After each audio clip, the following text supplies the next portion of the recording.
Worth is the nothing personal word of the day. It's Thursday, January 19th, 2023. Worth, as in, what is Sean Payton worth?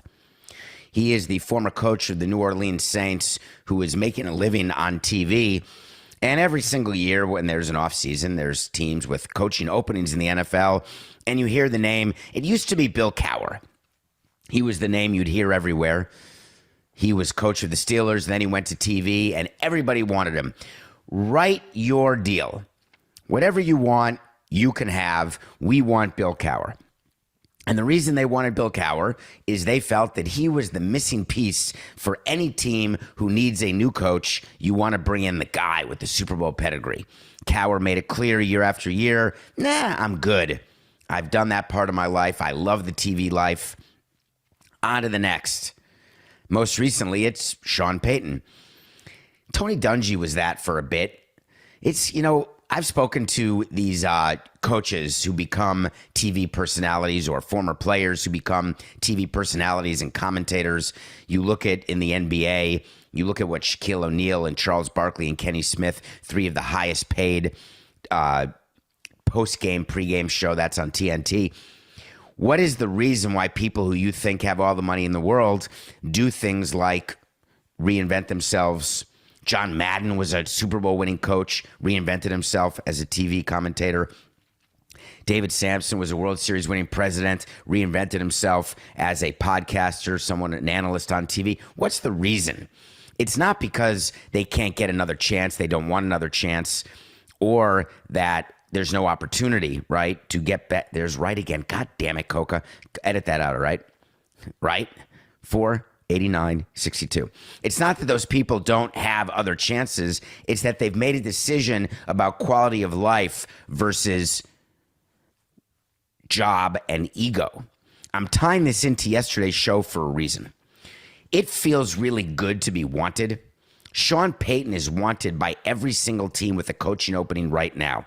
He's interviewed with the Broncos. The head owner of the Carolina Panthers, David Tepper, who we've talked about, the guy who took money and said, I am not paying for this privately funded public-private partnership, the practice facility. I'm okay with putting companies into bankruptcy and not paying my bills, but I am walking away from the deal. Our team is so bad, though, I will give you, Sean Payton, anything you want.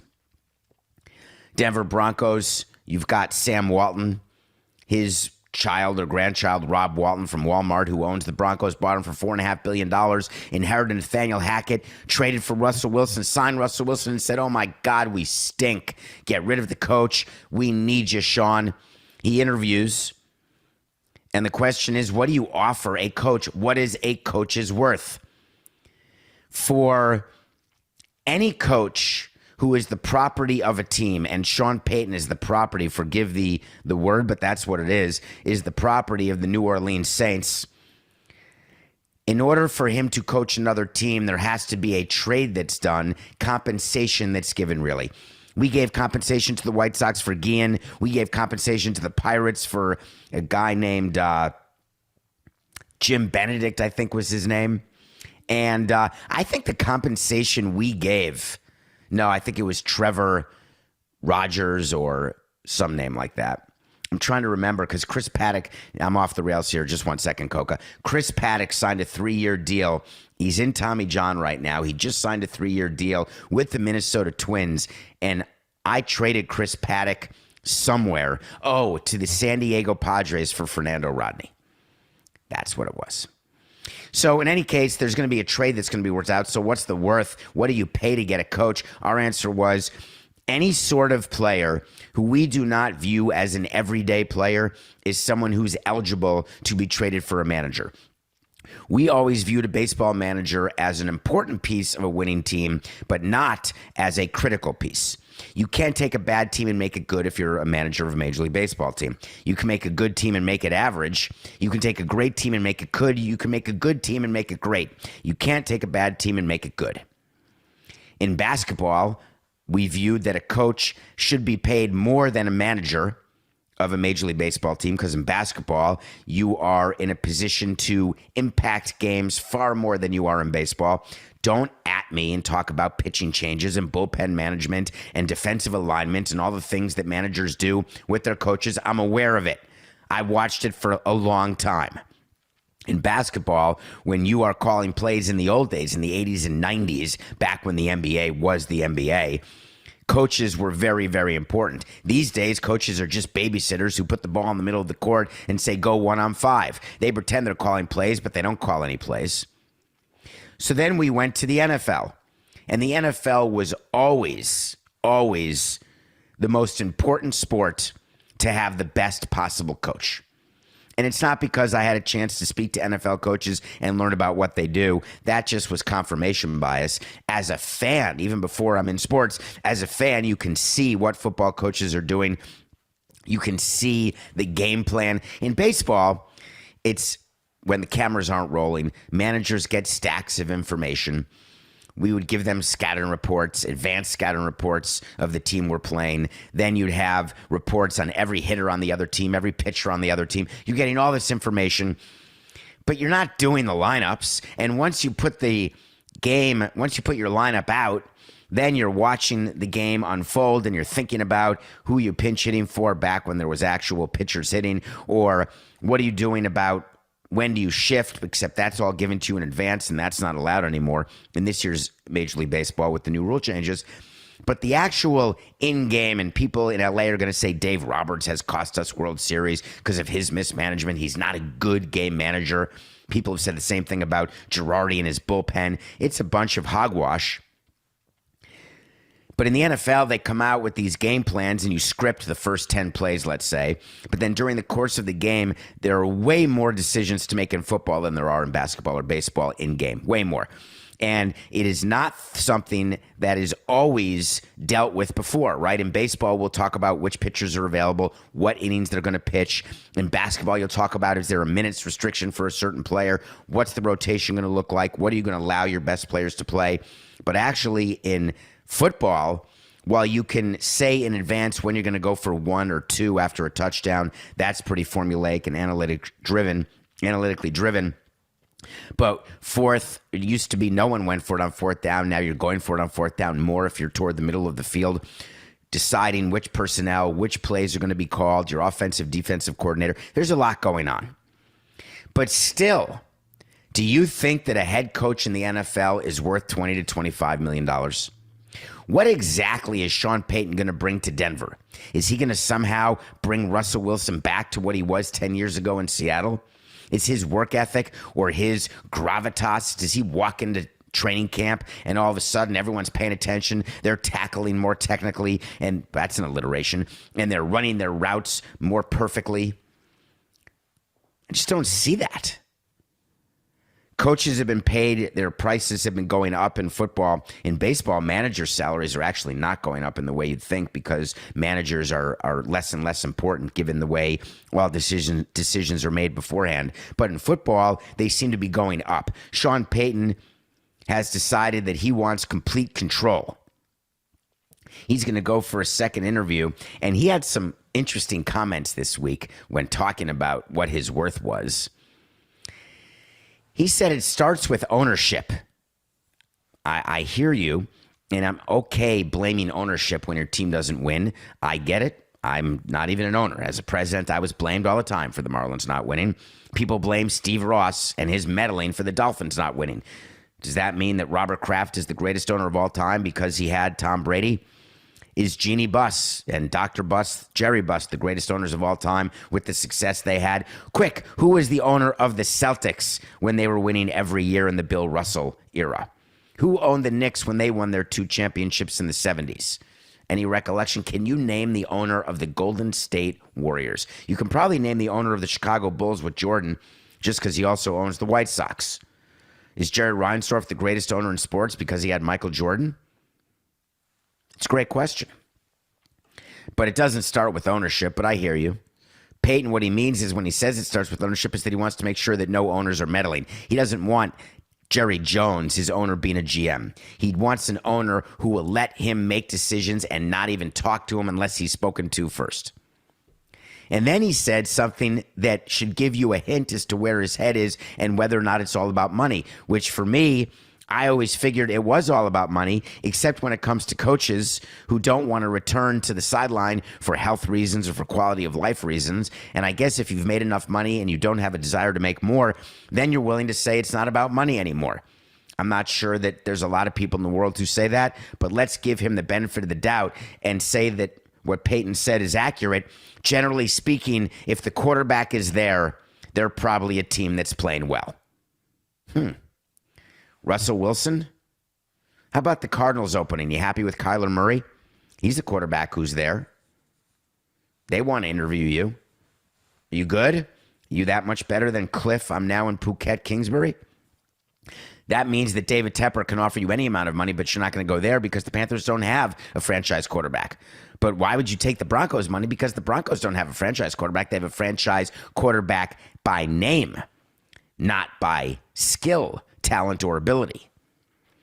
So don't tell us that you're pondering which team to take. It's the equivalent of saying I'm looking for the best school system for my kids, or I'm looking for the best minor league system. Yeah, I'm talking to you, Manny Machado, who's, by the way, side note, Manny Machado has a chance to opt out of his San Diego Padres contract. Why would you opt out of a contract when you're on a team with such a great lineup, such a great owner who's willing to spend, and then all of a sudden you want to opt out? Oh, because you want to get paid more money? Are you going to study the minor league teams, minor league systems of the other teams? Or are you going to use it to get more money out of the Padres? Are you going to go to the Mets? It's usually about money, which is why we have a show. So I'm just wondering what Sean Payton's going to do. I don't begrudge people for going for money. I don't begrudge them for deciding that they want to have a better life. Getting back into coaching, especially into NFL coaching. That's why we read every year about not Jim McKay. That's the guy from Wide World of Sports. Coca, name of the coach of the Rams. Sean McVay. Thank you. Why was I thinking Jim McKay? You've never heard of Jim McKay. Go Google the Wide World of Sports on ABC. Jim McKay was one of the great announcers of his time. Wide World of Sports, the agony, the thrill of victory, and the agony of defeat. And I don't know why the agony of defeat was always manifested through a downhill skier falling. Why was that a thing? Out of all the ways that defeat can be full of agony, is a guy falling during a downhill run? I guess that was the sports that ABC had in the Wide World of Sports. But I always found it funny being a big basketball guy when I was younger. The agony of defeat for me was Charles Smith, right? Damn it. The agony of defeat for me was Charles Smith in 1994, 93, trying to go up, score. Sean Payton. He's going to come back, isn't he? You know, if he doesn't take a job this year, eventually you stop calling Cower, right? You stop. God, this is a real serious problem, Coca. I'm trying to figure out why I keep doing that. Maybe because there's no studio audience. All right, I'm looking out beyond the camera, and I'm going to pretend there's people there. All of the people who are listening to this show. And I would never do that while giving a speech. I don't do that while giving speeches. I don't say right because I'm looking in your eyes. Here's the difference, Coca, I just realized. When you're talking to a live audience, you can lock eyes with someone and you can then get that confirmation that someone's listening or that someone agrees with you, or you can see it in their eyes. And what you do when you're giving a speech is you don't look for everyone to either appreciate or agree with what you're saying, but you look to lock in with a group of people or a number of people on different sides of the room who are engaged and interested in what you're saying. And so instead of saying right, what you're doing with your eyes is saying right, and then you don't have the verbal tick. Now I'm in a studio just talking to nobody, which is super lonely, by the way, just having Coca in your right ear, which is better than not having him at all. But there's no one to give me any feedback on anything that's being said. So my natural inclination is to say right, as though there's someone going to answer, which of course no one's going to answer. I'm working on that. Right? Okay, what's next? It's time. Do you know that there's a rule in baseball that you cannot replace a player on a postseason roster during a series unless there's an injury? Just because they suck doesn't mean you can change them out. Came out yesterday that the Dallas Cowboys have added a kicker to their practice squad. I like the practice squad. That's like the taxi squad in baseball. The practice squad are a bunch of people who show up to practice. You pay them a per diem. They don't get to dress on game day, but they get to be near the sidelines, or maybe some of them get to dress.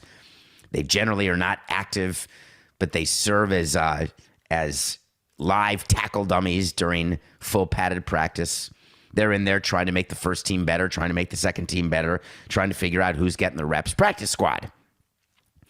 The Cowboys signed a kicker to the practice squad. Why? Because their kicker, Brett Maher, remember the one who missed 4 extra points, 5 out of his last 6 extra points, who only missed 3 all year, and all of a sudden in the playoffs he got the yippers?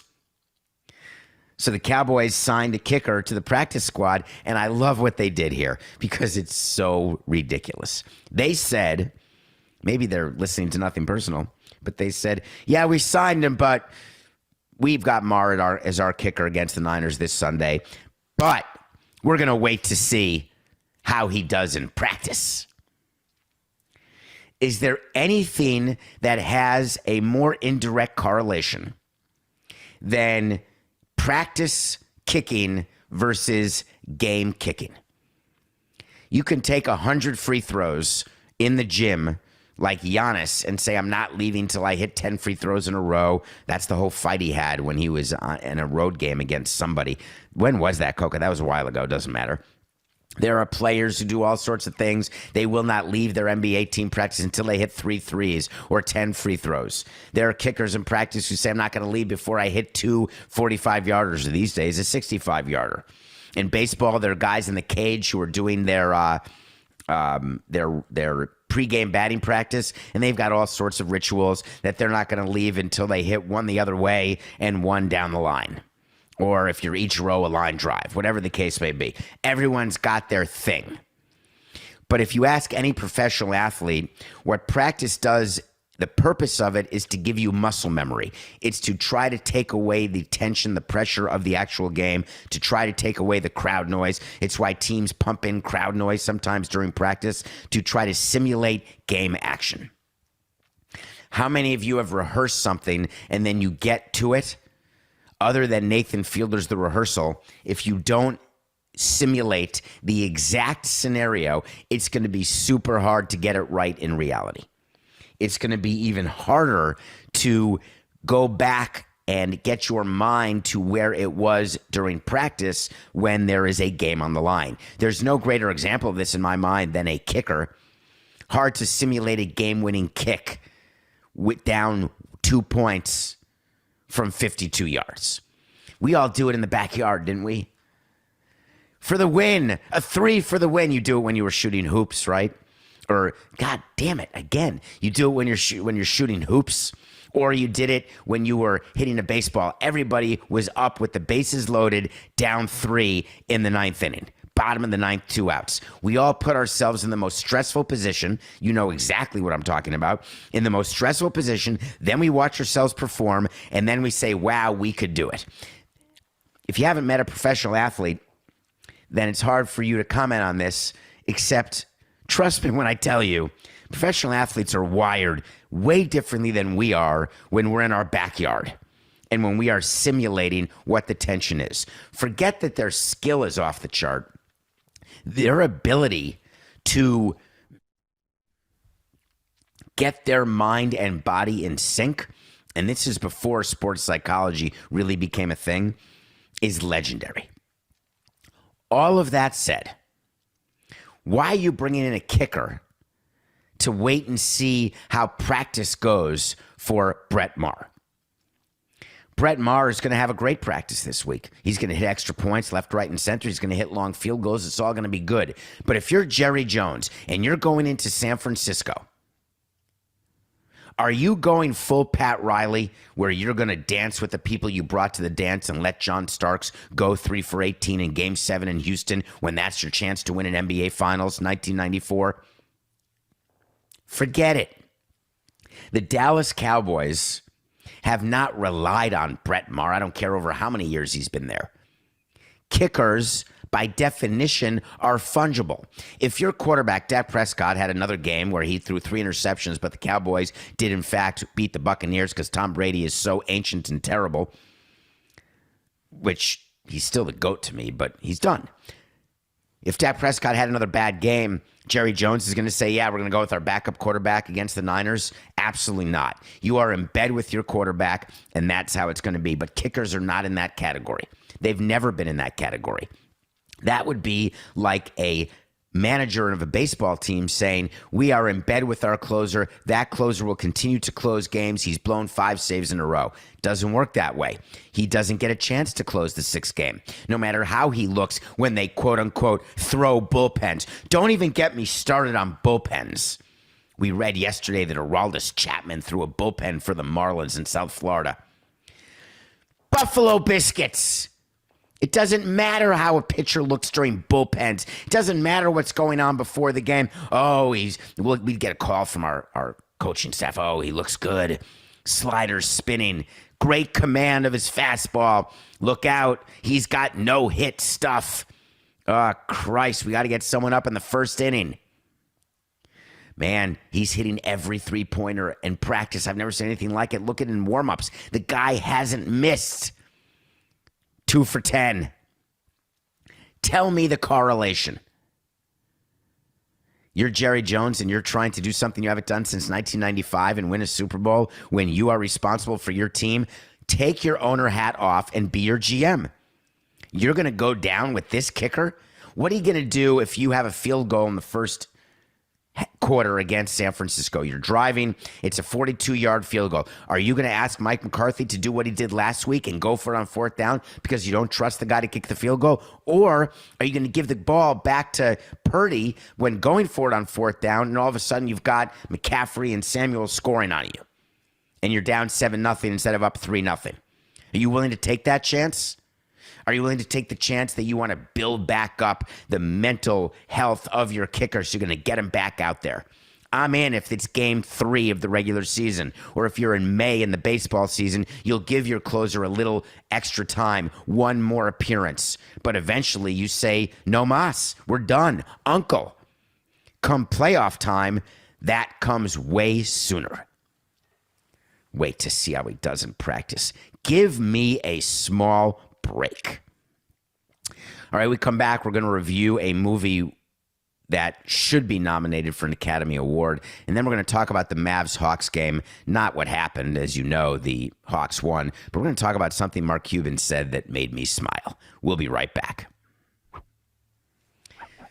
Welcome back to Nothing Personal. My name is David Samson. Thank you. We're not climbing as quickly as we can in Apple reviews. I think that's still a thing, so go into Apple and write a review if you don't mind. Also, subscribe on YouTube. Nothing Personal with David Samson is the YouTube page, and then keep listening wherever you get your podcasts.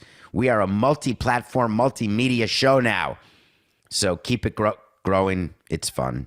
What's not fun is losing picks.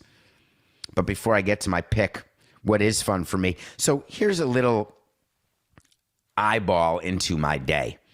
Wake up very early in the morning, review things that have gone on overnight.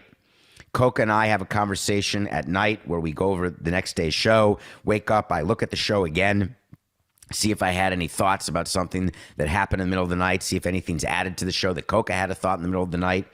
Then I read the news. I go to different websites, New York Times, New York Post, not in that order, ESPN, CBS, in that order, Yahoo. Just check out what's going on, make sure there's nothing I don't want to add for the show. Then I have a straight routine. I mean, this sounds very OCD of me, and I don't mean to throw that word around for those who have it, but I have a strict regimen of when I get in the shower, how I shower, and how many minutes before I'm going to be starting the show I need to be in the shower. And I have my clothes picked out from the day before, which is easy because they're to the left of my rack. In any case, everything is all set. I do the show. Coke and I do a post-game analysis when it's right after the show, or if I have Levitard like I do today, we'll talk later in the day. Then I watch a movie. And that is part of me getting ready for the next day. The reason I love watching movies every day is I used to do it when it wasn't part of my profession. I used to do it out of distraction and out of love of the medium. Now it's part of what I do for a living, and it doesn't make me enjoy it less. I still don't view it as work. I watched a movie called Aftersun with Paul Mescal, and it is about a father and a daughter, a divorced father. The daughter is played by this Scottish actress named Frankie Correa, and she's a newcomer. She's a child. I assume she's 10 or 11 years old. And it's about a father and his daughter and how they are navigating, not the divorce necessarily, but just all of the interesting things that can happen during the course of a life when a father's trying to figure it out. They're on vacation, and you'd think that that's the backdrop for no level of introspection. You'd think that when people are on vacation, they just put their headsets on and they do nothing. In this movie, they do everything. They have meaningful conversations. It's a father becoming a father, which can sometimes happen post-divorce, where you become a better father than you were when you were married. When you've got the responsibility every other Wednesday and 2 weekends out of 4 to take your children and to figure out what you're going to do with them and have meaningful moments with them, as opposed to, hey, honey, I'm home from work. Don't bother me. I'm going to my office to watch TV or read. The performance by Paul Mescal is a nomination-worthy performance. You may have heard of him if you've watched Normal People, which many of you have told me to watch, and I haven't. But before you watch Normal People, watch the movie Aftersun. Understand it's slow, and understand it's supposed to be slow, but it is incredibly meaningful. Nothing personal pick of the day. We had the Mavs 3.5 over the Hawks, and the Hawks beat the Mavs. We're down to 7-11. We're back to 4 games under 500. Did you remember that Luka Doncic is on the Mavericks because he was drafted by the Hawks and traded to the Mavericks? And do you remember that Trae Young was drafted by the Mavericks and then traded to the Hawks? 2 of the best young players in basketball. I have a wait to see that Luka Doncic is going to win a title before Trae Young. You've heard me talk about Trae Young and him getting rid of coaches, trying to get rid of Nate McMillan. And I have a wait to see that Nate McMillan will not be back in Atlanta next year. There's been issues in Dallas trying to figure out how to surround Luka with anybody. They had Porzingis. They have just not had the success that a player of his caliber should be having as a team. He's that good. You've got to find a way to surround him with people. So Mark Cuban came out yesterday and denied that Luka Doncic has ever said that he wants the roster to be upgraded before the trade deadline. There was an article written about Luka yesterday in ESPN by someone named Tim McMahon, and Cuban said, Tim McMahon got it dead wrong. Luka has never suggested, asked, demanded, or discussed changes to the roster. Horse hockey. I haven't come across one superstar who hasn't gone to his team president, GM, or owner to talk about things that they want on their team, ways to make the team better. You're telling me that Luka's the one guy? It's out of the question. Mark Cuban's trying to protect Luka by making Luka out to be someone who doesn't want to get involved in personnel. It almost makes him seem uninterested.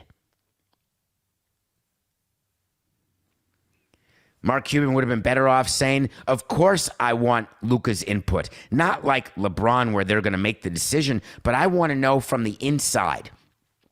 It's so important as a front office executive to talk to your players. So many front office executives don't want to involve their players. They don't want to talk to their players. They want to just do what they do. They've got the last word. I had the last word with our owner, who had the real last word, but I had the second to last word. So I'm going to do what I want after what he wants gets done. But I do want to hear what's going on from a player standpoint so then I can evaluate. Think of it like a game of Survivor. You want to get information from everybody and then figure out who's lying to you, what information you should base your decisions on, and then make the best decisions you possibly can. You can't make a decision about what to do for your team if you don't speak to people on your team. It doesn't mean that Luka is the GM. But you have made your bed with Luka. You sure as crap better be talking to Luka about what he thinks is needed. And for Mark Cuban to deny that Luka is even engaged in this activity, it makes no sense to me. I mean, Mark Cuban's won an NBA championship, so it's hard to argue with his success. And it was not with Luka, it was with Dirk. But he should have won another, right? Ah! I'm ready to stop the show, Coco. That's how angry I am. I guess it takes a lot of time to get rid of something that you've been doing a long time or something that's been a big part of your life for a long time. And you think you can just snap your finger and be done with it. But in fact, it's made an imprint on your brain or an imprint on your subconscious. And all of a sudden, wait, what was I talking about again? I certainly can't just be talking about a word, can I? So Mark Cuban, when Coca and I were going through the show and he was trying to give me things to think about regarding the Mark Cuban quote, he said, don't forget what James Harden did when James Harden was in Houston. James Harden would burn himself out. That team would never be successful. Couldn't do it, both in Oklahoma City. Seems like the same with Luka. By the time he gets to the playoffs, he's tired because he's got to do it on his own. You think he wants to keep doing it on his own? If you watched the game yesterday, it should remind you of the fact that the Mavericks cannot go deep into the playoffs in April, May, June, because as good as Luka is, who's with him? It's Javi Vasquez and 4 rain delays, for crying out loud. That's the rotation the Mavericks have. You better upgrade it. I'll give you an official wait to see for today. When we tell you something's going to happen, sometimes it does, sometimes it doesn't. Wait to see. Mark Cuban and the Mavericks will make a trade at the deadline to improve their roster, not to make it worse, to improve it. All right, our pick of the day is... we're taking the Raptors. Raptors 3.5 over the T-Wolves. It's in Minnesota. Can you imagine the T-Wolves are getting 3.5 points from the Toronto Raptors at home after what the T-Wolves did this offseason? Do you remember the trade? You may have read about it, Rudy Gobert, when the Utah Jazz were trading Donovan Mitchell and Rudy Gobert and basically starting over. Danny Ainge decided they weren't good enough. They weren't winning the whole thing. They were good enough to be a great regular season team, but not a playoff team, not a successful playoff team. What a brilliant move to realize that you better do something different. Trading Rudy Gobert, the Minnesota Timberwolves under Alex Rodriguez. I can't do it. I can't do it. Alex did not make that trade. He doesn't have final say on trades. He may say he does, and if Rudy Gobert would have worked out and the Timberwolves would have been good, then A-Rod would have said it was my trade. But he doesn't control the team quite yet. It's still Glenn Taylor. But in any case, Rudy Gobert goes to the Twins, goes to the 4, 6, how many startovers am I going to get? Are we live? It's the worst performance I've had in a non-live show in 2 weeks. Rudy Gobert was traded to the Timberwolves for a package of 4 first-round picks and Malik Beasley, Patrick Beverley, Leonardo Bolmaro, and Walker Kessler. Don't forget Jared Vanderbilt. Do you understand how many players that is for Rudy Gobert, who has been mediocre at best? He's a great complimentary player, but did somebody really think that you were going to build a winner around Rudy Gobert? It doesn't work that way. Rudy Gobert is far more famous for coughing on a microphone during COVID than for anything else. He's like Hassan Whiteside. You don't sign someone like that to the max. He's a good complimentary player, and that's it. You certainly don't give up the farm for him. So we're taking the Raptors over the Timberwolves. All right, Coca, play me some music. You know what I want? I want to talk to Samson. So you want to talk to Samson. Get on Twitter at David P. Samson. Ask me a question. Good morning, David. Good morning. Listen every day. Thank you. Love the show. Thank you. Do you have a question? Yes, he does. With the Flyers Ivan Provorov deciding to not do the pregame skate with the Pride jersey and the ensuing backlash, can teams contractually make players participate in nights like this? Backstory: 2 days ago, Philadelphia Flyers, in a world of wokeness where everyone's trying to sell group tickets, you have all sorts of pride nights. You do it for the LGBTQ community. You do heritage nights for every possible group or religion or nationality who lives in your city. And what you do is you say, today is Cuban Heritage Night, and you go out to your list of Cuban contacts and try to get them to buy group tickets. Or it's Puerto Rican Heritage Night, or it's Colombian Heritage Night. In Florida, we would do one of everything because that's what Florida is, a melting pot of diversity, trying to get people in. There has been a lot of positive change in the regard of pride and LGBTQ Plus, as these leagues are trying to broaden their horizons, trying to be more tolerant. So what the Flyers have done is they worked with an organization. They set up this night. Back in my day, there were teams unwilling to do these pride nights. There were owners who were not tolerant of anyone who was a homosexual. It doesn't work that way anymore. All teams participate because they smartly realize that you don't want to shut out 10 to 15 to 20% of your audience, and that being tolerant might be setting a good example for your fan base, for your children, for the children of your fans, even when your fans may not be tolerant.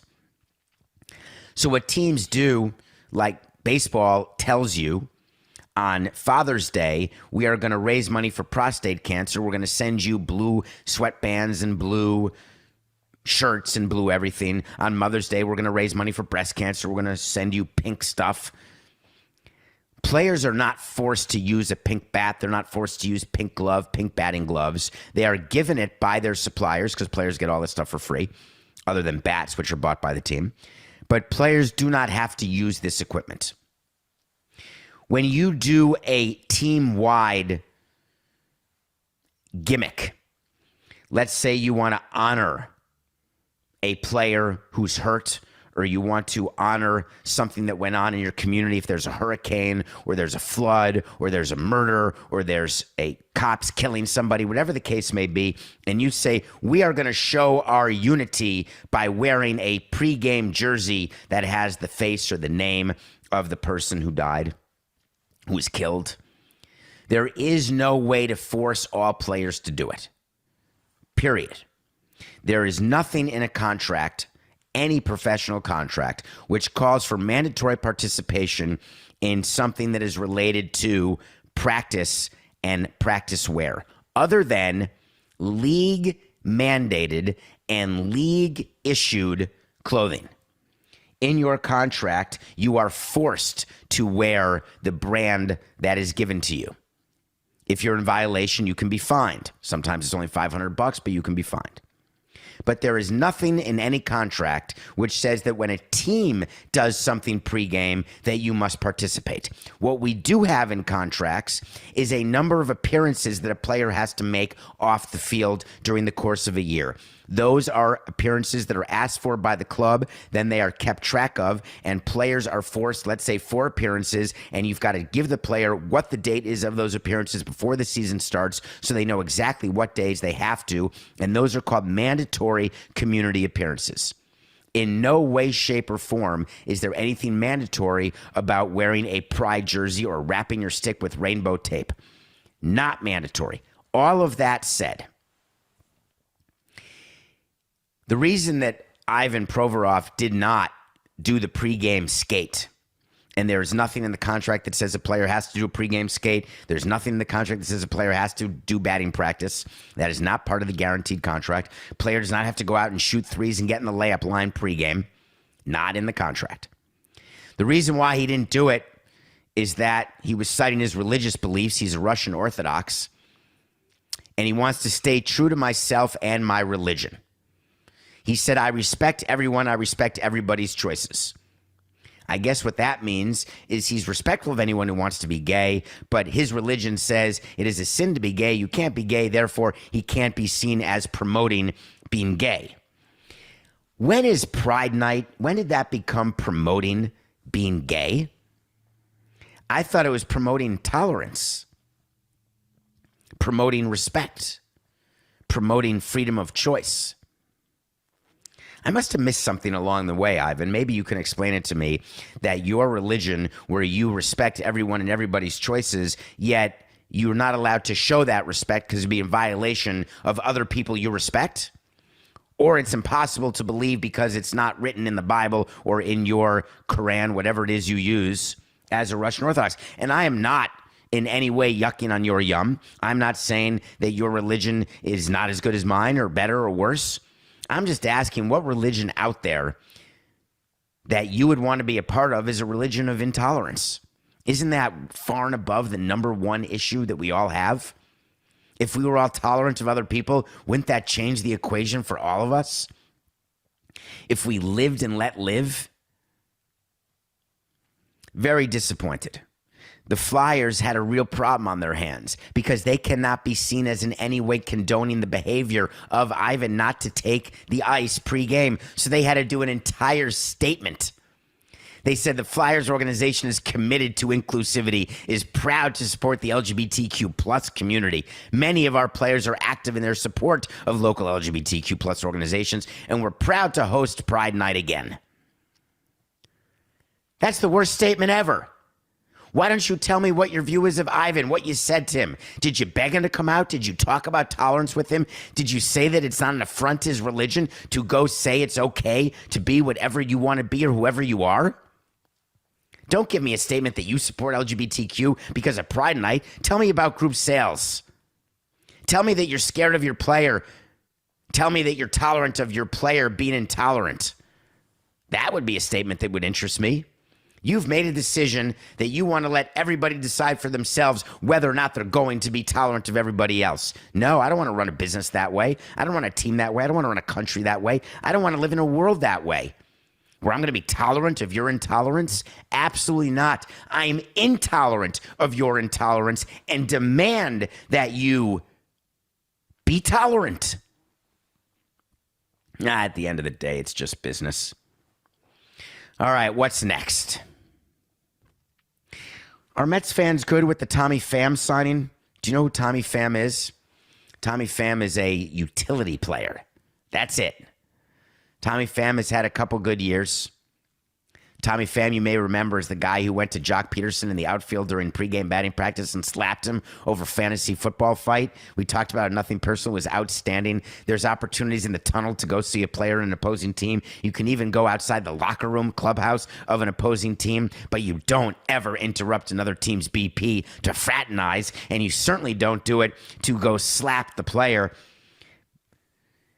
The only thing I know for sure is Tommy Pham would not get paid by Dana White what he's getting paid by Steve Cohn, no matter how good he is at slapping.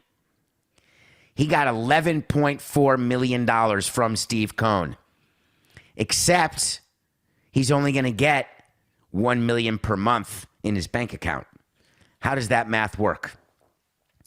Tommy Pham signed a one-year contract. You get paid 6 months out of the year, and his total contract was $6 million. However, Steve Cohn is over the Steve Cohn tax.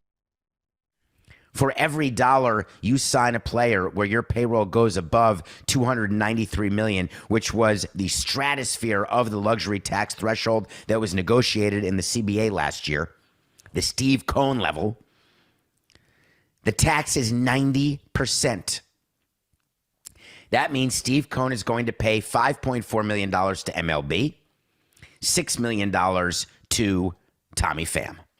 So when he decided to sign Tommy Pham to be a platoon DH with Daniel Vogelbach, maybe some depth if there's injury, $11.4 million. As an owner of a low payroll team, small revenue team, I'm not going to go to the mat with Rob Manfred over this signing. I'm going to go to the mat over the Correa signing. But what people don't realize until you're in the game is that the Tommy Pham signing is far more detrimental to a team like the Royals, Marlins, Guardians, Rays than the Carlos Correa signing. There are 20 teams who don't traffic in Correa, but there are 30 teams who traffic in Pham. Having Pham be worth that amount of money, the $6 million, the 11.4, because $6 million is an overpay, 11.4 is out of this world. That is way more hurtful to us and our ability to build a team when your payroll is 70, 80, 90, 100, 110. But it's not going to get attention. Mets fans are going to view it, oh, that's not him going for it. That's just good depth. But for many teams, a Tommy Pham one-year deal would actually be an asset they could have that could make their team better and have that asset move at the deadline if he happens to have a good year and your team's not in it. Now, the Mets only got 26 roster spots, so eventually they're going to run out of roster spots. But when I saw the Tommy Pham signing, I wanted to explain to you why it hurt way more than Correa. But for Steve Cohen, he looks at the 11.4 and then he thumbs his nose at 29 other owners and says, I'm looking for a ring. It's just business. You guys have no chance. This is nothing personal.